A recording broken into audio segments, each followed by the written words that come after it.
Attentat à la bombe à l'université hébraïque de Jérusalem, 7 morts et 70 blessés. 9 jours après la mort de son chef, le Hamas revendique l'explosion. Les 100 jours de Jean-Pierre Raffarin, le Premier ministre dresse un premier bilan de son action à l'occasion d'une conférence de presse tout à l'heure à Matignon. Un bilan commenté aussi par François Hollande, premier secrétaire du Parti socialiste. Il est notre invité ce soir, on le retrouve dans un instant. Il y a tout juste 20 ans, l'accident de la route le plus meurtrier jamais survenu en France se produisait sur l'autoroute A6 à hauteur de Beaune. 53 morts dont 44 enfants, commémoration empreinte d'émotion aujourd'hui. À mi-parcours de la saison estivale, l'heure est au compte pour les professionnels du tourisme. Sur la Côte d'Azur, on ne pavoise pas après un mois de juillet morose. Et puis, Laurent Gérard en tournée, l'humoriste était hier soir au Théâtre Antique de Vienne, en plein air, devant 3000 personnes. Les politiques et Céline Dion aussi, comme d'habitude, en ont pris pour leur grade. Madame, Monsieur, bonsoir et merci d'être avec nous. Il n'aura donc pas fallu attendre longtemps pour que le Hamas mette ses menaces de représailles à exécution. Après la mort de son chef militaire tué dans un bombardement israélien il y a 9 jours, le mouvement islamiste palestinien a frappé Israël en plein cœur. Une bombe a explosé dans la cafétéria de l'université hébraïque de Jérusalem. 7 morts, 70 blessés. Attention, certaines de ces images sont particulièrement dures. Correspondance en Israël, Charles Anderlin. Les premiers secours sont arrivés très vite.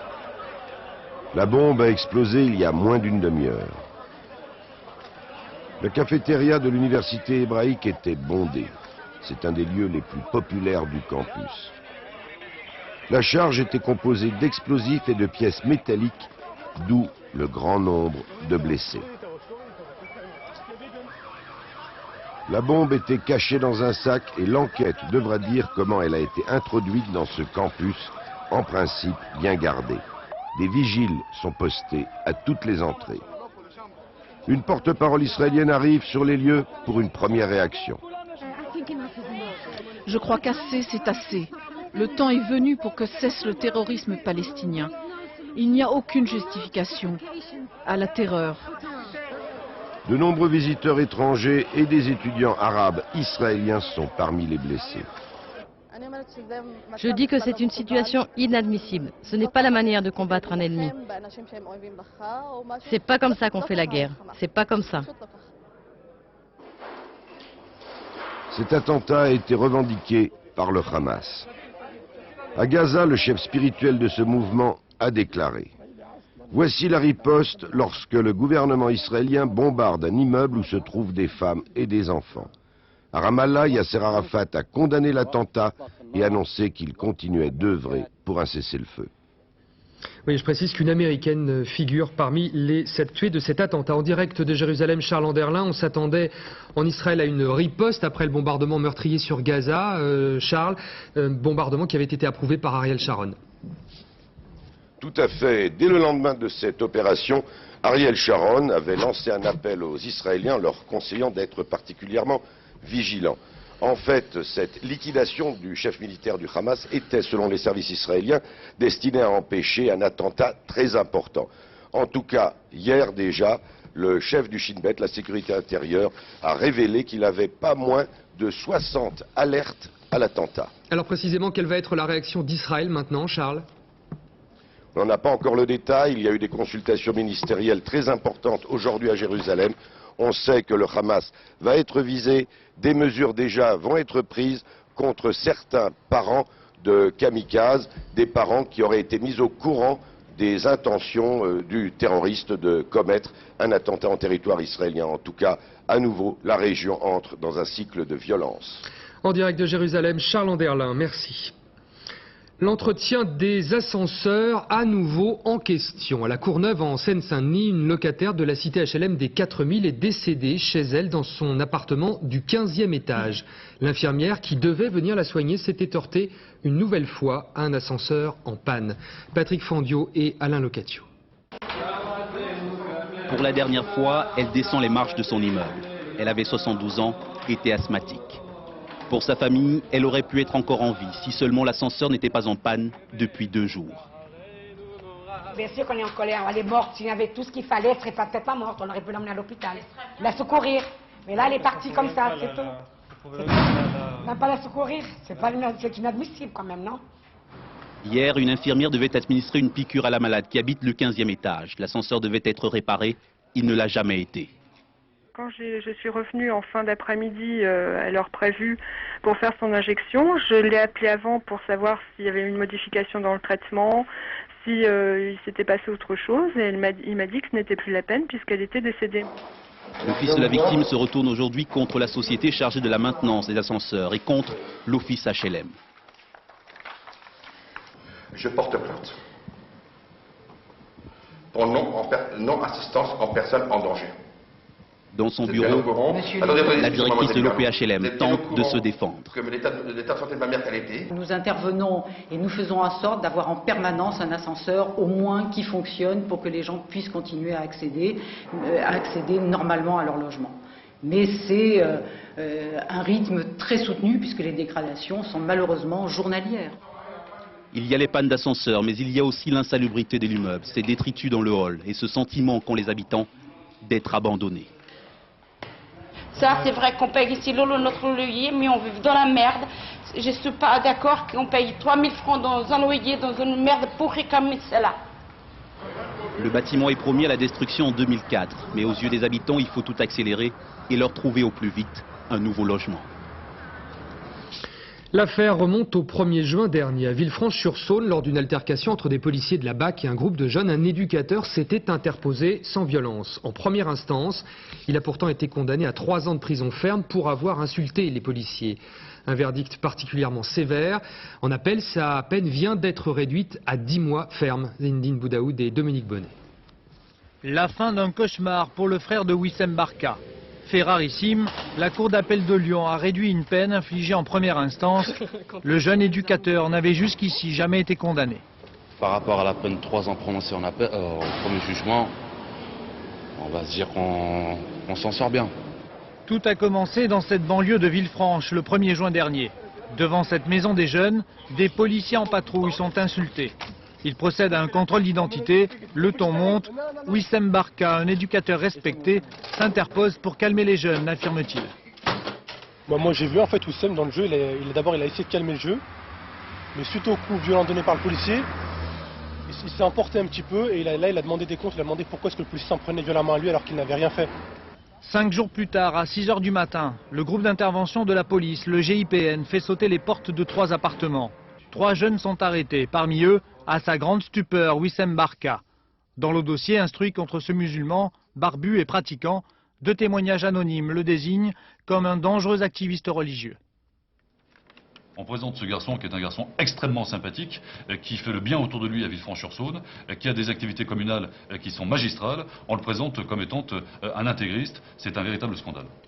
Comme ses frères, Wissem Barka est inconnu des services de renseignement spécialisés. Dans sa ville, sa réputation est sans faille, parmi les jeunes dont il s'occupe bien sûr, mais aussi à la mairie qu'il emploie comme éducateur sportif. Mais pour les policiers, sa condamnation est justifiée. Maintenant, c'est systématique. On ne peut pas procéder à un contrôle tranquillement. On ne peut pas faire notre métier tranquillement sans risquer d'être l'objet de violences, de jets de pierre, de crachats, d'insultes. Quelques jours avant son interpellation, l'équipe de foot entraînée par Wissem Barka avait gagné 7 coupes dans un tournoi international, la Coupe du Fair Play. 8 tonnes en lingots d'argent dérobés ce matin à la sortie de l'usine Métal Europe de Noyelles-Godault dans le Pas-de-Calais. 3 hommes ont bloqué un camion et ont séquestré son chauffeur, butin estimé à 1 300 000 €. Cérémonie très émouvante aujourd'hui à l'occasion du 20e anniversaire de l'accident de Beaune. 2 autobus transportant des enfants qui partaient en colonie de vacances s'étaient percutés sur l'autoroute A6. À la veille du grand chassé-croisé de l'été, on retiendra que la tragédie de Beaune reste l'accident de la route le plus meurtrier jamais survenu en France. 53 morts. Yann Fronty et Jean-François Renaud. Les larmes et l'émotion. 20 ans après le drame, la douleur des familles de victimes reste intense. Dans le petit cimetière, le silence est pesant, rien ne vient perturber le recueillement. C'est comme si c'était aujourd'hui. Qu'est-ce que vous voulez, c'est un truc qu'on ne peut pas oublier, ça sera à vie, ça. Jusqu'à notre mort, on n'oubliera pas. Ça, c'est certain. Là, voilà. C'était il y a 20 ans, jour pour jour, le 1er août 1982. L'accident de la route le plus meurtrier en France. 53 morts, dont 44 enfants, tous morts carbonisés. 2 autocars prennent feu, une vision d'horreur et une nuit de cauchemar pour les sauveteurs. Aujourd'hui, les petites victimes reposent ici. Pour leurs parents, la sécurité routière doit encore être améliorée. Je pense qu'il n'y a pas suffisamment de prévention au niveau des départs de vacances. C'est qu'au moment des vacances, alors que ça devrait être toute l'année, il y a encore des accidents. Pas seulement d'accidents de car, mais des accidents tous les jours. Donc il faudrait que le massacre sur les routes arrête. Depuis ce drame, plusieurs mesures ont été prises, notamment l'interdiction de transporter par bus les enfants les jours de grand départ. Ce sera le cas samedi prochain. Aux ministres, la nation reconnaissante. Les ministres de la République devraient voir leur rémunération augmenter très sensiblement pour atteindre les 13 300 € bruts par mois. C'est moins qu'un grand patron ou même qu'un parlementaire, mais c'est tout de même plus que le SMIC. Il faut dire que la réforme inachevée des fonds spéciaux avait sérieusement rogné le pouvoir d'achat des membres du précédent gouvernement. Laurent Hakim et Joseph Bachtik. Côté tarif, l'été c'est un peu la saison des augmentations et pourquoi pas le salaire des ministres. Il n'y a pas si longtemps, les fonds secrets servaient à arrondir leur fin de mois sous forme de mystérieuses enveloppes. Le gouvernement Jospin a mis fin à cette pratique le 1er janvier dernier. Depuis, les nouveaux ministres se sont plaints de ne pas être assez payés. Aujourd'hui, ils font semblant de s'en étonner. Monsieur Ferry, bonjour, vous allez être augmenté bientôt. C'est une bonne nouvelle? Si c'était vrai, ce serait grandiose. Vous allez être bientôt augmenté, vous êtes content? 60% d'augmentation. Écoutez, je l'ignore, monsieur, vous me l'apprenez. C'est pas un sujet qui a été évoqué. L'augmentation s'annonce coquette. Les ministres, y compris le premier d'entre eux, devraient plus que doubler leur salaire avec 125 000 € net par an. Évidemment, à droite, on a bien huilé ces arguments. Je crois que ce qui était choquant, c'était que les ministres auparavant étaient payés d'un côté en apparence sur déclaration d'impôt dans un salaire qui n'était pas le leur et qu'ils touchaient des enveloppes. À gauche, les dents grincent. On est même prêt à oublier que l'idée est venue d'un sénateur socialiste. Peut-être, mais M. Charest nous avait habitués à prendre des décisions un peu solitaires. Je sais que le groupe socialiste au Sénat ne l'a pas suivi. Je crois que c'est une mesure tout à fait inopportune, surtout si on la compare au refus du gouvernement Raffarin de donner un coup de pouce au SMIC au 1er juillet. L'amendement sera discuté en même temps que le budget à la rentrée. L'augmentation sera rétroactive et donc applicable à la date de la formation du gouvernement Raffarin, le 8 mai dernier. Un joli rattrapage de salaire au retour des vacances. Un peu de sexisme ce midi au ministère de la Défense. Michel Alliot-Marie avait décidé d'inviter à déjeuner mesdames les ministres et mesdames les secrétaires d'État du gouvernement. Dans ce fief qui était jusque-là très masculin, on n'avait quasiment jamais vu autant de représentantes de la gente féminine. Jean-Pierre Raffarin, lui, s'est livré en fin d'après-midi à l'exercice toujours périlleux de la conférence de presse pour dresser un tout premier bilan de son action. Les vacances approchent et le 13 août, cela fera tout juste 100 jours que Jean-Pierre Raffarin est à Matignon. De l'aveu même du Premier ministre, le travail accompli est mince par rapport à ce qu'il reste à faire. Arnaud Boutet, Hélène Hugues et Marie-Pierre Cassignard. Pour présenter son premier bilan, Jean-Pierre Raffarin choisit d'abord la marche à pied. Direction le ministère des Relations avec le Parlement. Devant la porte, Jean-François Copé l'accueille. L'arrivée est finement orchestrée, avec en prime une petite phrase sur la méthode. Une rencontre solennelle, c'est une rencontre cordiale, libre, sans papier, le cœur. Et dans la tête un peu. 87 jours après sa nomination, Jean-Pierre Raffarin vient promouvoir ses grands chantiers. Sous les dorures de l'hôtel de Clermont, il passe en revue la baisse d'impôts, les contrats jeunes, mais aussi les promesses électorales. Il ne faudrait pas que dans notre pays, la sécurité et la justice, ça soit qu'un sujet de campagne électorale. Et qu'une fois que la campagne électorale est terminée, on tourne le dos à cette préoccupation. C'est un sujet qui reste quotidien. Alors que les ministres réclament une hausse de leur salaire, Jean-Pierre Raffarin se montre plutôt ferme. Pas question pour l'instant de satisfaire son équipe sur ce dossier-là. 5 ans pour structurer. Le gouvernement a d'autres priorités. Il est clair que l'action gouvernementale n'a pas pour ambition d'augmenter le salaire des ministres. Une heure plus tard, le petit jeu des questions-réponses est terminé. Et c'est 200 mètres plus loin, à Matignon, que la fête continue. Tous les ministres et parlementaires de la majorité sont conviés. Après la communication, Jean-Pierre Raffarin veut afficher la cohésion. Un nouvel exercice pour soigner l'image de son équipe avant de partir en vacances. François Hollande, premier secrétaire du Parti Socialiste, bonsoir. Merci d'être avec nous. Vous venez d'entendre les principaux extraits de cette conférence de presse du Premier ministre. 100 jours, c'est un peu court pour parler de bilan, mais les grandes lignes sont déjà dessinées. Oh, le bilan, le Premier ministre l'a dit, il est mince et là, on ne pourra pas le contredire. Mais c'est normal, le gouvernement n'est là que depuis 100 jours. Néanmoins, il répète toujours les mêmes annonces, et notamment celles qui ne sont pas forcément celles qui correspondent le mieux à la justice sociale. Je pense notamment à la baisse de l'impôt sur le revenu. Le Premier ministre a même indiqué qu'elle se poursuivrait les années prochaines. Et puis la diminution des dépenses dans les services publics essentiels. On le voit déjà pour la recherche, et ça crée une certaine émotion, ou pour l'éducation nationale. Et puis on le constate avec la fin programmée des emplois jeunes. Donc de ce point de vue, je crois que le Premier ministre est un bon communicant, nul ne le conteste.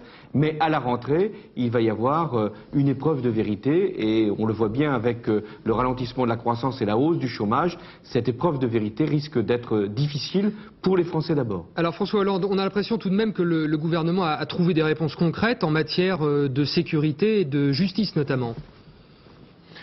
Pour la sécurité, je pense que la priorité est partagée par tous les Français, donc par toutes les formations politiques, qu'elles soient de la majorité ou de l'opposition. Donc sur les moyens, nous avons toujours dit qu'il fallait en dégager. Nous l'avions fait lorsque nous étions en responsabilité. Il faut poursuivre, c'est ce que le gouvernement annonce. Mais il fait, j'allais dire, plus que cela. Il fait, là encore, de la communication, rien que de la communication. Et là aussi, il y aura des illusions qui devront se dissiper progressivement. Mais il y a aussi une réforme de la justice des mineurs qui nous inquiète sérieusement, parce qu'il y a une remise en cause des principes qui fondaient jusqu'à présent la pénalisation des actes des mineurs. Et je ne suis pas sûr que là, nous soyons très bien engagés, car la récidive, à travers l'emprisonnement, risque d'être le seul résultat de cette politique. Et nous combattrons donc ce texte, même si, là encore, nous approuverons les moyens qui ont pu être donnés ou qui vont être donnés. Nous serons d'ailleurs vigilants sur la justice comme sur la police ou la gendarmerie. François Hollande, vous parlez de combat à l'instant. On a parfois le sentiment toutefois que le Parti Socialiste a encore du mal à assumer son rôle de parti d'opposition.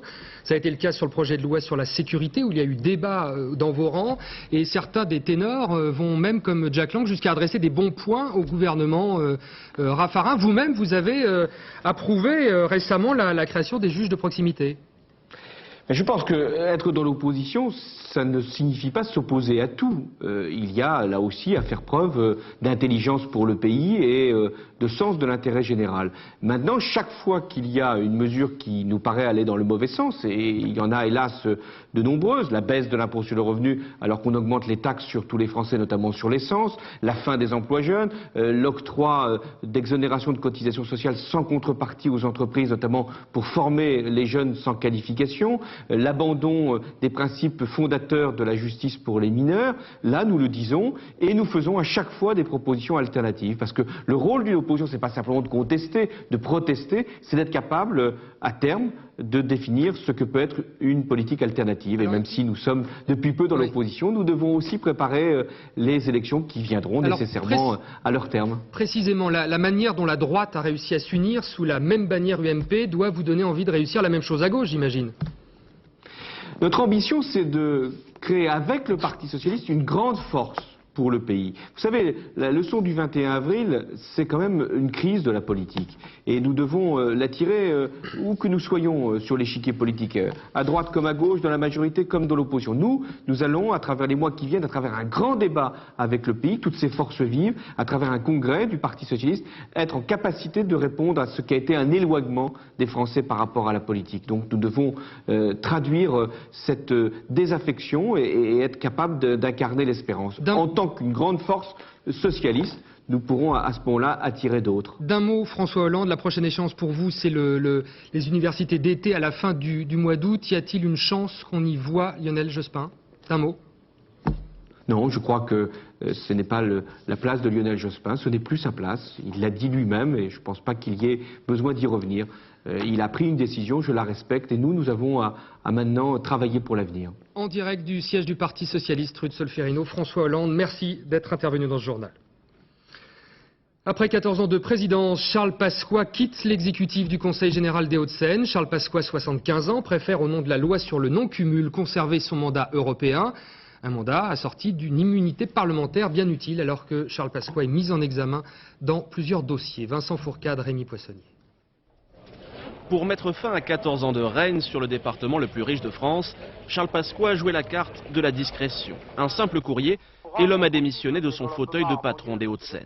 Non-cumul des mandats oblige, Charles Pasqua a dû choisir entre son département et un siège de député au Parlement européen. De l'intéressé enfermé chez lui, pas de réaction. Ses amis se chargent donc d'expliquer le choix européen de Charles Pasqua, le souverainiste. Il marque aussi très nettement son désir d'avoir une action au niveau du Parlement européen pour défendre une idée qui est la sienne, une certaine idée de la France qu'il appartient et qui lui appartient de défendre. Défendre les intérêts de la France et peut-être même ceux de Charles Pasqua lui-même, c'est du moins l'analyse de ses détracteurs. Car en conservant son siège de député européen, l'ancien ministre garde en poche un précieux atout, son immunité parlementaire, très utile quand la justice française s'intéresse à vous. Charles Pasqua, soupçonné de corruption, est mis en examen pour financement illégal de campagne électorale, celle de 1999 pour les élections européennes. Mais pour certains, si l'ancien ministre de l'Intérieur fait le choix de l'Europe, c'est tout simplement parce que la loi française est mal faite. Je regrette que cette loi sur le non-cumul des mandats, à un moment où l'on parle de proximité, oblige un élu européen à sacrifier son implantation locale. Pourtant, même en choisissant l'Europe, Charles Pasqua gardera toujours un œil sur son ancien fief, puisqu'il reste conseiller général des Hauts-de-Seine. L'Assemblée nationale vient d'adopter le contrat jeune en entreprise. Ce contrat s'adresse aux jeunes de moins de 22 ans sans qualification. En échange du SMIC et d'un contrat à durée indéterminée, les entreprises se voient exemptées de charges patronales. La gauche a voté contre ce dispositif jugé trop libéral. Et sitôt voté ce texte, les députés se sont attaqués à un autre gros morceau de la session extraordinaire. Le projet de loi sur la justice, présenté par Dominique Perben, est déjà adopté par les sénateurs. L'un des volets de ce texte concerne les prisons. Même si le bracelet électronique doit se généraliser, il faudra encore construire des prisons pour les peines les plus lourdes. Et dans ce domaine, il faut du temps pour lancer de nouveaux programmes. Illustration à Liancourt, dans l'Oise, où le nouveau centre de détention, décidé par l'ancien gouvernement il y a 4 ans, sort à peine de terre. Stéphane Bretner, Édouard Perrin. Ici, pas de cellules mais des dortoirs. Pas de bruit de serrure ni de porte qui claquent. Une prison d'un autre temps. Liancourt a plus d'un siècle. C'est un ancien sanatorium transformé en centre de détention dans les années 60. Les bâtiments qui accueillent 150 détenus, les installations, tout se dégrade lentement. Seul avantage, l'espace, il y en a même parfois un peu trop. Quant au repas, ils arrivent en tracteur, bref, rien n'est au nord. La vie en dortoir n'est plus une vie acceptable de nos jours. Les cuisines, les douches, tout ce qui fait la vie quotidienne, l'hygiène des détenus est très limite ici. Donc il faut penser à avoir un nouvel établissement et c'est absolument indispensable. Le nouvel établissement, ou plutôt une partie, le voici. À 500 mètres de l'ancien bâtiment, un chantier de 5 hectares au milieu de la forêt, commencé depuis novembre dernier. La nouvelle prison accueillera 600 détenus, 4 fois plus qu'avant, et un quartier pour mineurs. Les architectes ont dû composer avec un cahier des charges strict. Des cellules individuelles avec douche et toilettes, des unités de vie familiale, 50 parloirs, un terrain de football. Les concepteurs ont même passé une semaine en prison pour réfléchir à leur projet. La première chose que nous avons essayé de faire dans l'organisation des bâtiments, c'est de donner la sensation de l'espace. Travailler aussi sur le confort en cellule, l'ergonomie du mobilier, l'éclairage artificiel, le fait que toutes les cellules puissent avoir une vision sur des éléments végétaux. Le dernier coup de pinceau est prévu fin 2003. 4 ans auront été nécessaires entre la décision de construire et l'ouverture de la prison. 2 ministres de la Justice se seront succédés et autant de lois-programmes. Le chômage a poursuivi en juin sa hausse entamée il y a un an, plus 0,8%, soit 2 262 100 demandeurs d'emploi. Et le contexte économique ne laisse pas espérer une amélioration dans les prochains mois. Jean-Pierre Raffarin le rappelait lui-même il y a quelques minutes. À la bourse, le CAC 40 a terminé en hausse cet après-midi, plus 1,05%. La justice comme dernier recours, constatant que les actions Vivendi qu'ils détenaient avaient perdu plus de 70% de leur valeur depuis le 1er janvier, des petits actionnaires en appellent au juge. Motif invoqué, on leur aurait caché la véritable situation économique de l'entreprise. Julien Bachellery et Claude Barnier. André Philippon observe de très près le yo-yo de la bourse. Comme beaucoup d'autres, il a notamment misé sur Vivendi Universal et aujourd'hui, il le regrette. Toutes mes économies sont en bourse. Et c'est avec ces économies que je comptais m'acheter un appartement. Je suis locataire actuellement.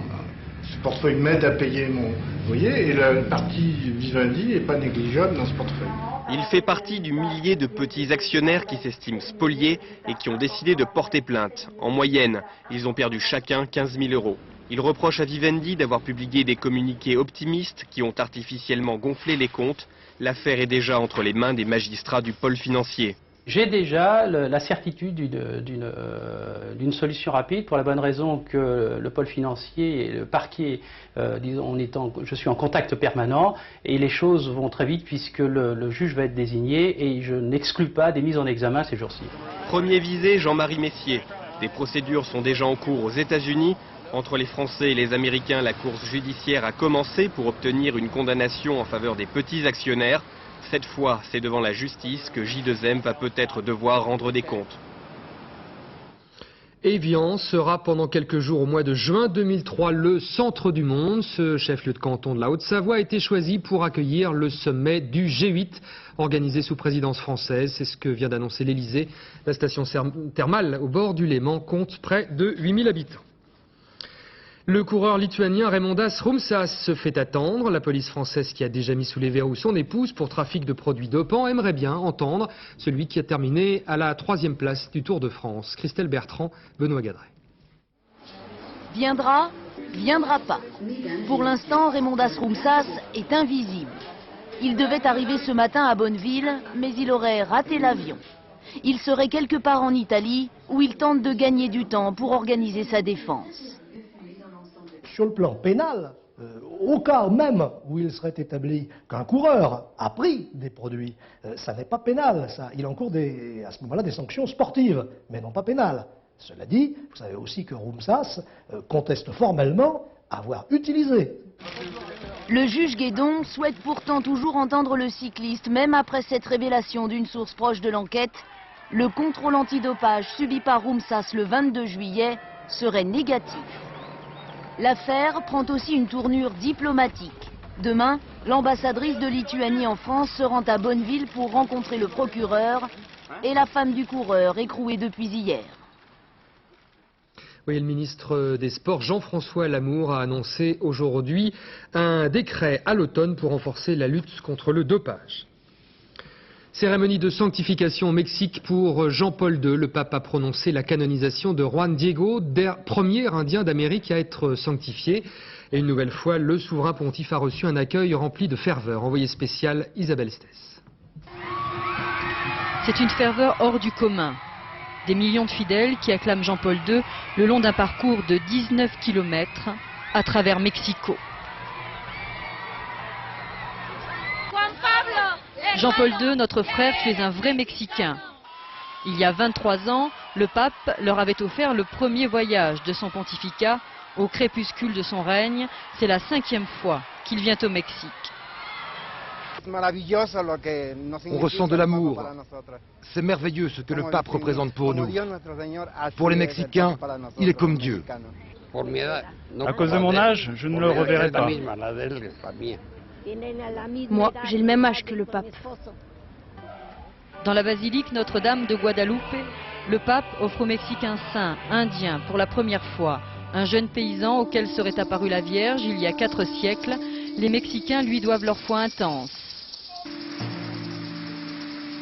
Sur ce lieu qui attire 20 millions de pèlerins par an, c'est tout le peuple indien, si longtemps persécuté, qui se sent aujourd'hui réhabilité. Et devant le pape, visiblement fatigué, le Mexique exprime sa fierté d'être le premier pays catholique au monde. Au terme de son 97e voyage, l'un des plus longs de son pontificat, Jean-Paul II démontre une nouvelle fois qu'il est un grand rassembleur. Après l'Amérique, l'Europe, le pape repartira demain à Rome, où il se préparera à un autre bain de foule à l'occasion de son prochain voyage, mi-août, chez lui, en Pologne. En Colombie, libération d'un Français détenu depuis le mois d'avril par la guérilla marxiste, Pierre Galipon, ainsi que 2 Canadiens ont été libérés par les FARC, Forces armées révolutionnaires de Colombie. Ils avaient été capturés lorsque leur hélicoptère avait été contraint de se poser. Ils disent avoir été bien traités par les rebelles qui détiennent également Ingrid Betancourt, ancienne candidate à l'élection présidentielle. Moscou sous la fumée, la capitale russe a été envahie aujourd'hui par un mélange de brume et des fumées issues des incendies de forêt, incendies de tourbières notamment. La coupole de la cathédrale du Christ Sauveur était en partie cachée. En 1972, le phénomène lié à la sécheresse s'était maintenu pendant 1 mois et demi. La saison touristique n'en est qu'à mi-parcours en France, mais déjà, on fait les comptes et sur la Côte d'Azur, juillet rime avec morosité. Fréquentation en baisse sérieuse par rapport à l'an dernier. Reportage à hier dans le Var, Caroline Gauthier, Benoît Jourdain. Un fort vent sur la plage de l'Almanar cet après-midi, de quoi satisfaire les funboarders. Sur le sable, les vacanciers ont aussi le sourire et pour cause. Au bord de l'eau comme en ville, ils ne sont pas en surnombre. On a plus de place. Surtout avec la petite, crocodile, ça prend beaucoup de place. C'est vrai que c'est appréciable dans la mesure où on attend moins, mais c'est quand même plus gai quand il y a un peu plus de monde, quoi. Et ce ne sont pas les professionnels du tourisme qui diront le contraire. Si les mois de mai et de juin leur ont donné satisfaction, il n'en est pas de même pour juillet. On peut dire que la saison en juillet a démarré très tard. Elle s'est vraiment mise en place la dernière semaine de juillet.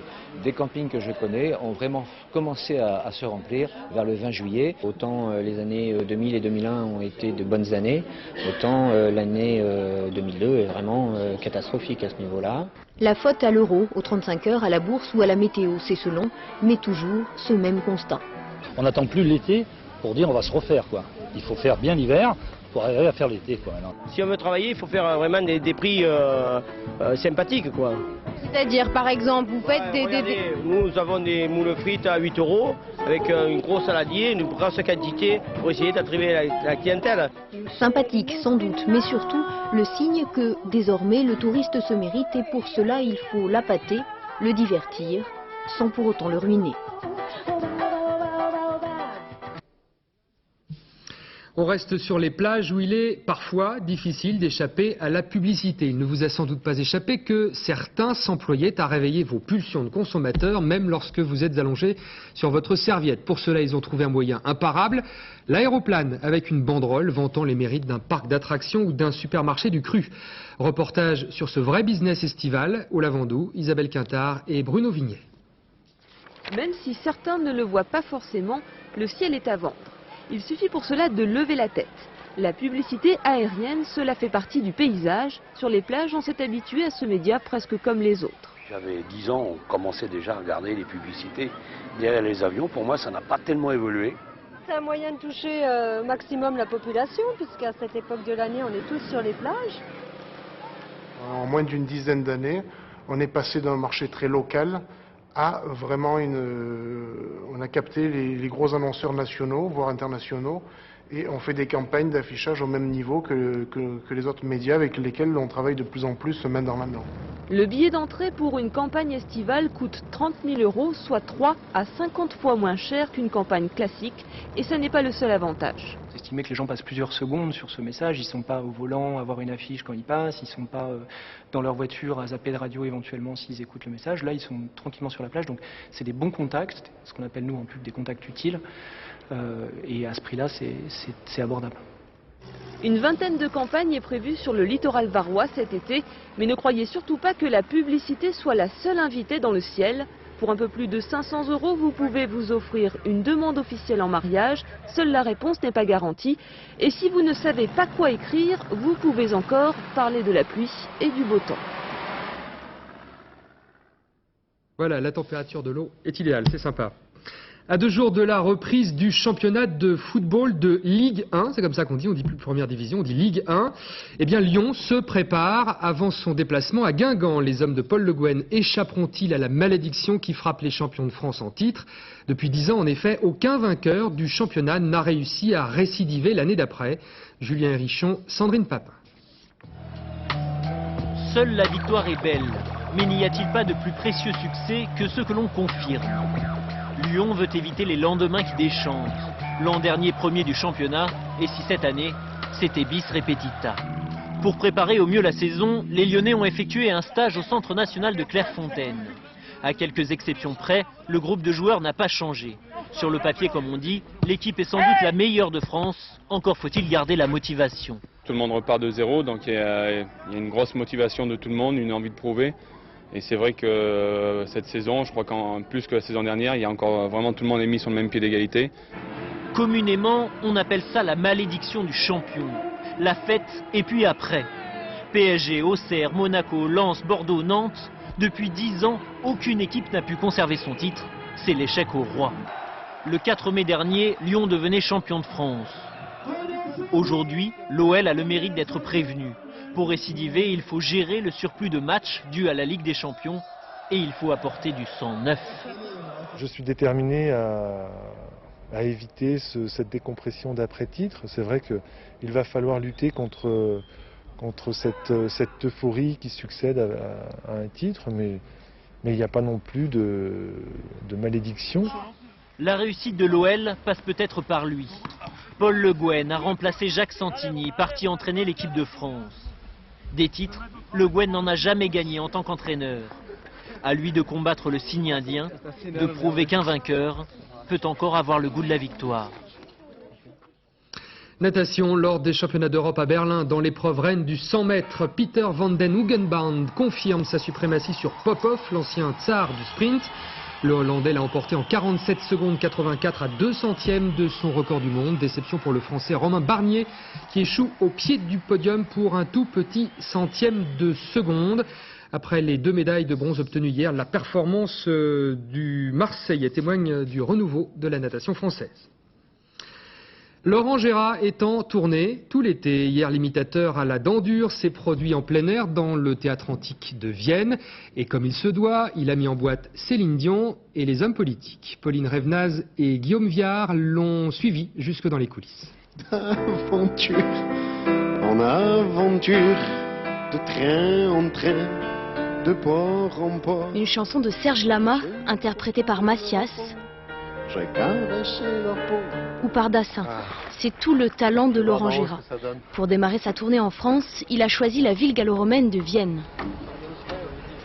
C'est un lieu qui est magique, chargé d'histoire, parce que c'est un théâtre, comme on le dit, antique, que les Romains n'étaient pas cons parce qu'ils ont fait ça bien, on voit bien partout. Et l'avantage des tournées d'été, c'est qu'on peut jouer en plein air. Apparemment, il y a une bonne ambiance. Dans l'arène, 3000 personnes attendent Jacques Chirac. Votre gouvernement est à sa tête Jean-Pierre Raffarin. C'est qui? Il a un nom à jouer dans un dessin animé. Les aventures de Raffarin.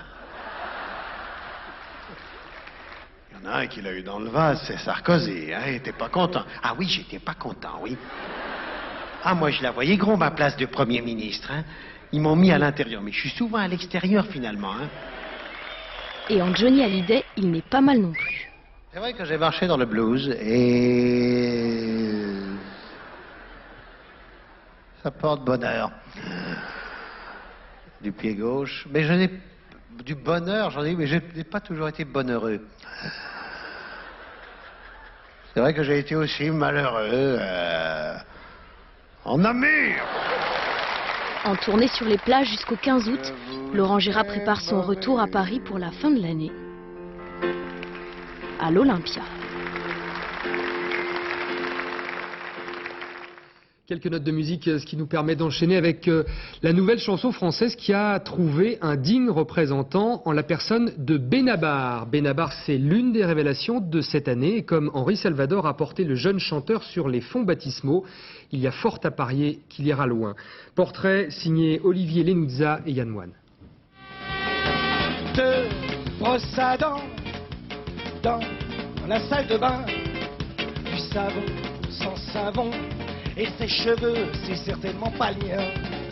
Des petits poussins. Les petites histoires de Benabar, des chroniques ironiques et toniques. Un gentil lascar qui trempe sa plume pour croquer, pour dessiner à coups de mélodie la vie de ses contemporains. Y'a un resto, y'a plus de craquer sur la fenêtre. Ah, Benabar, pas encore star et pourtant. qu'est-ce que c'est que ça, mon Dieu, mais c'est une plante verte. Ah, Le public, les critiques sont unanimes. Henri Salvador l'a même invité dans son jardin d'hiver à chanter en première partie de ses concerts. Il aurait eu l'occasion de me donner des conseils, me prendre de haut, mais c'est pas du tout quelque chose qu'il a fait. Ça, je trouve ça vraiment touchant de la part d'un monsieur qui a cette carrière, qui pourrait pontifier, donner des leçons. C'est quelque chose qu'il fait pas du tout. Il aime la comédie italienne, réalisa 3 courts-métrages. Longtemps, Benabar aspira au 7e art. Aujourd'hui, ses scénaristes, il les filme sur une partition. Dans le parc des Buttes Chaumont, un cycliste de 5 ans s'apprête à vivre un grand événement. Encouragé par son père et par sa maman, il va faire du vélo comme les grands. Il empoigne son guidon, c'est parti pour le grand frisson. Je pense que j'ai gardé des réflexes de l'écriture pour l'image, de travailler un peu les deuxièmes plans, m'intéresser au second rôle, ce qu'on ne fait pas forcément toujours dans les chansons, avoir une écriture un peu plus visuelle, essayer de planter un décor, de planter une atmosphère. 5 dans la cuisine, face à l'évier, face à la mer. Week-end en Bretagne, c'est mon anniversaire. Où sont les assiettes? Où sont les couverts? Elles sentent pas un peu bizarre, les frères? Il chante la vie de couple, les amis, les voisins. Voilà, c'est fait, je les ai soufflés, ces putains de bougies.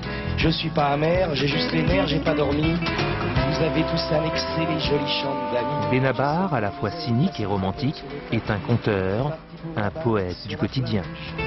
Le sable dans les chaussures, ça me gêne, ça me démange. J'ai mis calcul, pourtant j'ai froid. Benabar en Vendée, demain en concert à La Roche-sur-Yon. C'est la fin de ce journal. À suivre la météo, Patrice Drevet, 0h30 le journal de la nuit, Jean-Paul Chapelle. Demain dans les 4 vérités, Christian Marimono recevra en duplex de Marseille Olivier Duhamel, député européen. À 13h, Laurence Ostolaza, et on se quitte sur ces images de liberté, un saut en parachute, en tandem, dans le Gard. Un saut en parachute pour un handicapé atteint de la maladie de Charcot. Le grand saut, malgré tout. Bonsoir, à demain.